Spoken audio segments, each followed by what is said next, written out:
I super mi je ta Grčka, obožavam Grčku, kao Grčka ima godišnje 16 plaća. Znaš kao, 16 plaća i mi ćemo im otplaćivati vjerovatno ove zadnje 4, znaš kao. Ali super mi je, kao oni imaju 16 plaća, imaju posebne potice ako svaki dan dođu na posao. Znaš.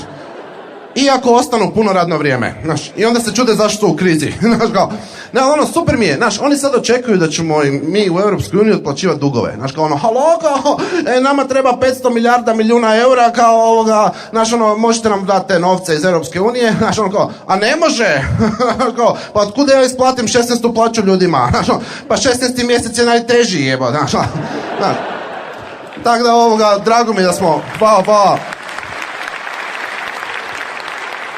Drago mi je da smo u Europskoj uniji, ali mislim Hrvatska je katastrofa sama po sebi i katastrofa je hrvatska policija. Mislim, ne znam ili imate tu situaciju kod vas da netko daje izjave u ime policije.